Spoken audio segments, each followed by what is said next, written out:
Hey, welcome to another Saturdays with Sham car edition. So y'all, God has had me in Genesis for a little bit, right? So I was reading Genesis 16 and this story really resonated with me and the details just blew my mind. So in the story you have two characters. There's Sarai and then there's Abram. So they're a married couple and they're older in age, about 70.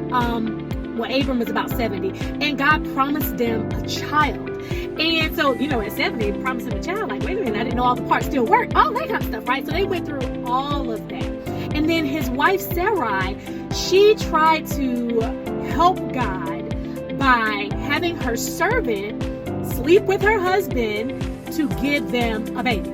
I know, ratchet. So she went to her husband and was like, well, the Lord won't let me have a baby, which was a lie, right? She believed the lie that the enemy told her, and she told that lie as a truth to her husband, which in turn believed it also. Abram agreed with Sarai and slept with her servant. The servant became pregnant and they had a son. So as soon as the servant became pregnant, what Sarai did? She was jealous, right? She was upset. She didn't like it. Even though it was her plan, she didn't like it. And I would say because it wasn't God's way. And I can relate with Sarah because she got weary in the waiting, y'all. She believed at first, and then she started to not believe because it was taking so long. And the longer it took, the older she got. She was like, am I gonna be able to have this baby? Like, am I gonna be able to do this thing? Like, what do you do when God gives you a word and you know it's from him and you know it will come to pass, but at the same time it's taking forever?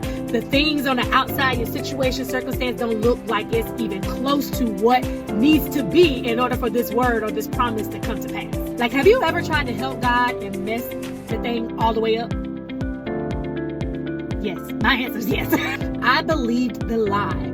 I felt like if it didn't happen now, it wasn't gonna happen. I tried to hurry God, and God lives outside of time. He created time. So I know now that what he promised will come to pass, not because of anything that I do, but because he's God. Because his timing is the timing.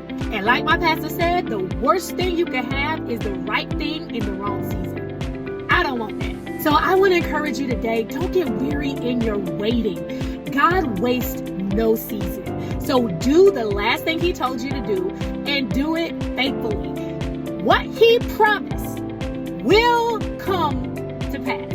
I can guarantee you that. Don't worry, don't hurry. He's right on time. You're right on time. I love y'all. I'll see y'all next week.